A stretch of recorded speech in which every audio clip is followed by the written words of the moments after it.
and the omnibus. So I was forced into the Archers when I was a child. And look, it's come back to bite me later on. I'm awash with the stuff. The Archers is the world's longest-running radio show, with more than 15,000 episodes broadcast. Despite being a rural flavour show, The Archers is recorded in the heart of the UK's second-largest city, Birmingham. You're listening to Friday's episode of The Archers from BBC Radio 4.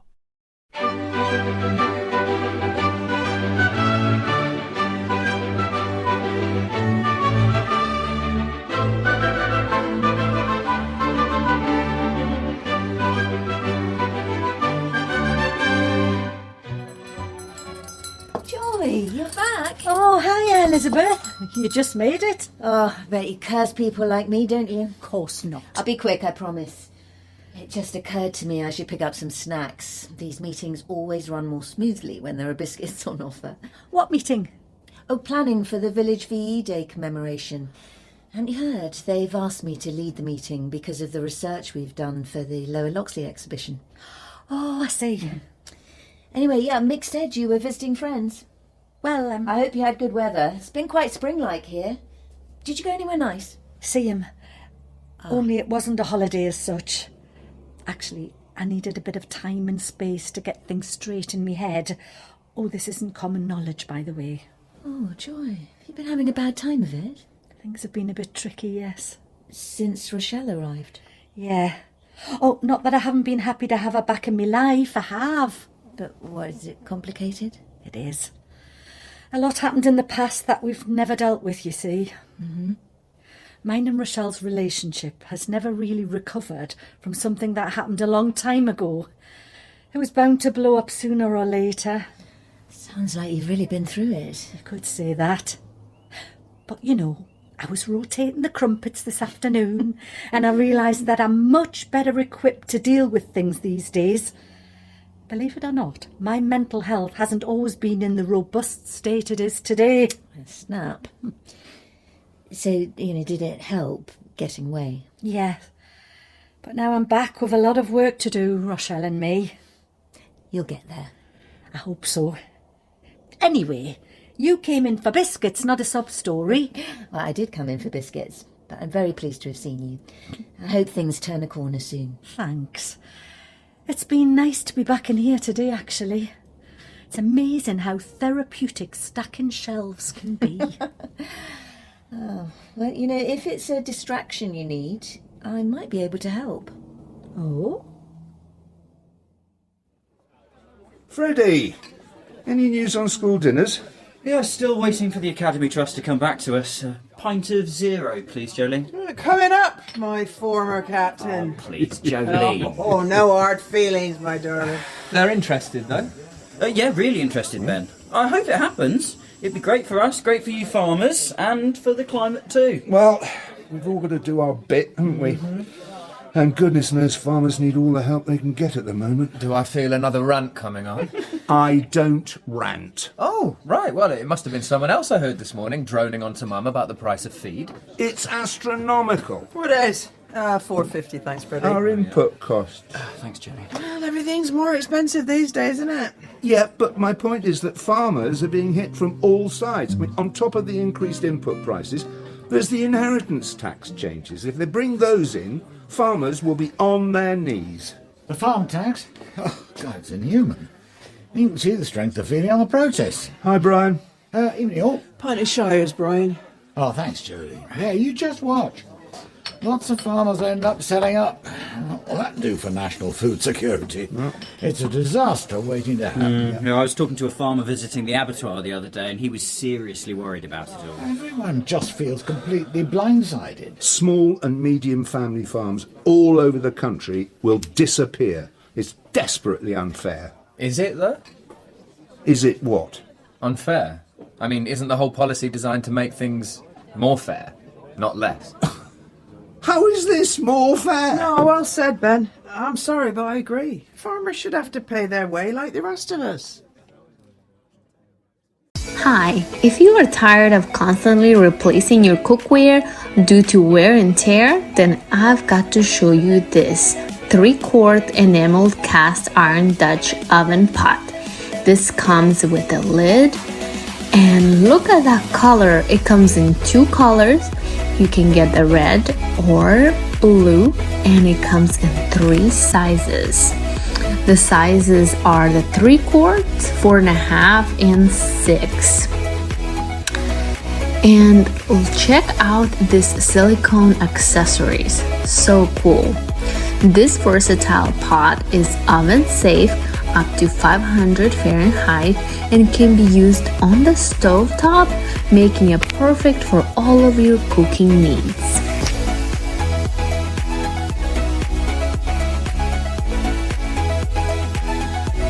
Cleaning up is a breeze too. Just a quick wash with the warm soapy water and a sponge, and the cookware will look like new. And the best part, with proper care, it will last a lifetime. So don't settle for anything less than the best. Upgrade your kitchen game with this cookware today. I love it, and I would definitely recommend it. Thanks for inviting me tonight. You were right. It was a good distraction. Well, it should be me thanking you. You've come up with most of the ideas on the list so far. I'm not talking too much, am I? Joy, of course not. Wish I could say the same about Richard Thwaite. He's on one, isn't he? Everything he suggests is way off. It's like you were saying, we need to be careful to hit the right note with this. It can't be an out-and-out party. No, not with so many lives still being devastated by war. And when you think of it like that, you start to wonder, should we be doing anything at all as a village for VE Day? But I believe it's important to mark what happened, honour the lives lost and the people who fought. And it's a celebration of peace, really. Yes, and hope. Beacon on Lakey Hill will be lovely. Hopeful, reflective, thoughtful. It's a great idea, Joy. Well, thank you. I'm glad you think so. I'm perfectly calm. I'm just surprised to hear that my son thinks farmers have an easy ride of it. I didn't say that, Dad. I am allowed to have a different opinion. And you've never actually asked me what I think. Well, go on then, Ben. Tell us. I sympathise with farmers, of course. Lucky us. And I know from personal perspective, the changes wouldn't be great. Yeah, exactly. I mean, if you're not careful, mate, you'll talk yourself out of any inheritance at all. But things are desperate out there. Schools, hospitals, infrastructure, everyone is seriously short of money. And farmers use all those things, don't they? So why shouldn't they pay tax like everyone else? We do pay tax. Yeah, but farmers get benefits too. Yes, and you've all been getting our tax money and farm subsidy for years. Come on, Jolene. You're completely oversimplifying. Even under the changes, they're only asking for half of what the rest of us will pay in inheritance tax. And nothing at all on the first 3 million in it. So surely smaller farms will be all right. Yeah, it sounds like a lot when you put it like that, but it's not really that straightforward. I know small farms that won't get anywhere near that allowance, not with the price of land as it is. Yeah, I didn't even know farmers never paid inheritance tax till all this was in the news. If I owned this place outright and wanted to pass it on to Fallon, she'd have to pay full whack. Only if it met the threshold. Hypothetically, though. This has come as a huge shock It's to a farmers. brutal shock. And don't think Brookfield's safe, because we aren't. Ruth and I run as a partnership, so if one of us died, the bill would be nearly $1 million. We couldn't possibly pay that. It's over time though, isn't it? Yeah, but for us, that would be £90,000 a year for 10 years, right? It's near enough £200 an acre every damn year for a decade. We're not saying it isn't difficult. But the fact is, we all have to pay tax. Farmers will still be paying a lot less than the rest of us. It isn't a direct comparison. I better go. Oh, I see. Light the touch paper and back away. I'm late to meet Zainab. Oh, how convenient. Go on then, off you go. Now we know whose side you're on. I'm not on any side. Actually, I'd better get back to. Have a nice evening. Thanks, Jolene. Yeah, you're welcome, my darling. Can I get you two anything else? Well, I think I need a large scotch after that. Good idea. So, why don't you sit down and I'll bring him over. Oh, that looks good. What flavour? Pepperoni, of course. Oh, go on then. Hey, come on. Oh, you know what would go well with this? Yeah, a beer, but we're out. We're not. I'm sure there were 2 left. Yep, there we are, behind the mill. Nice work. So where have you been? Out with Vince? No, I went to a meeting in the village hall with Joy. Vince is at home tonight. Right. Freddie, you all right? Yeah, fine. Why are you being strange all of a sudden? Oh, Mum, I don't know if I should say. It might be nothing. I think Vince likes Rochelle. So? Oh, you mean... Yeah, I think he might have a thing for her. Hey, I'm serious. I know you are. I'm sorry, Freddie, it's just... funny. The idea of Vince having a crush on Rochelle. Look, darling, I don't think there's anything to worry about. Well, you haven't seen them together. She's always round him, and he's, he's really nice to her. What if there is something going on? I'm sorry you got drawn into all that. I had no idea Ben felt that way. Well, I like to think he'll see it differently when you all sit down with the accountant and talk about it. Yeah. Brookfield's been in the family for 3 generations.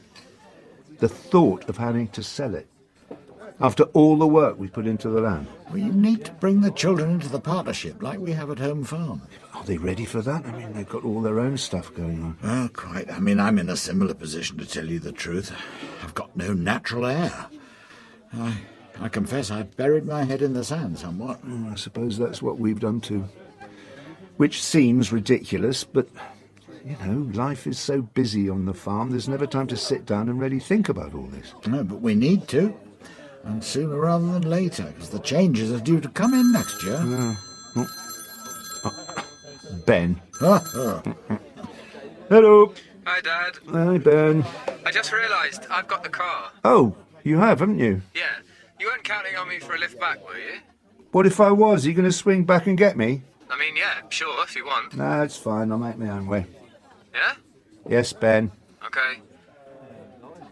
Are you still annoyed? No, You sound annoyed. I'm not. Look, I'm sorry I disagreed with you. I'm not annoyed because you disagreed with me, although it was a bit of a shock and, well, a bit public. But, no, I don't think you've grasped the seriousness of the situation. Patronising much? I've read a lot about it. I can see both sides, of course. I know there's no easy answers. No, well, that's true enough. But I don't want to fall out with you over it. Oh, don't worry. I haven't disinherited you. Yet.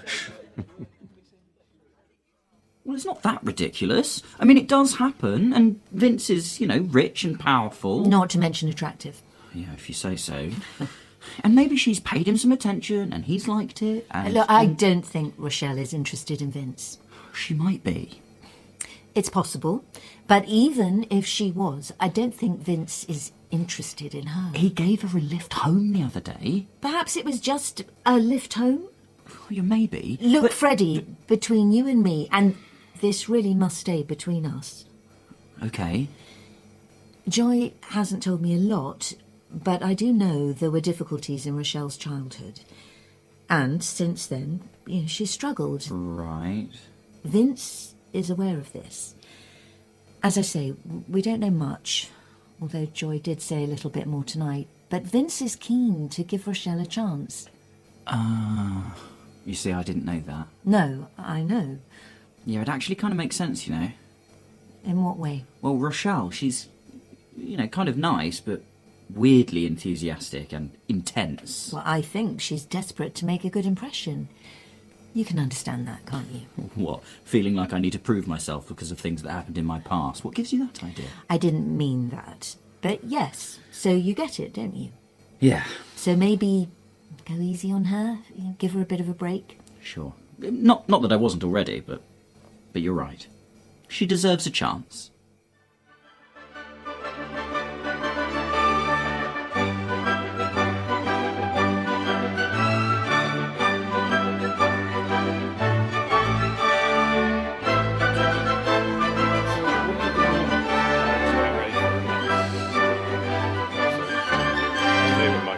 So what do you do? The spot effects on the arches. Are you what we call Foley then? Kind of. Yep. Okay. And these are all part of the paraphernalia of production. Yep. That's the bull bar. That's this one. Yep. That's.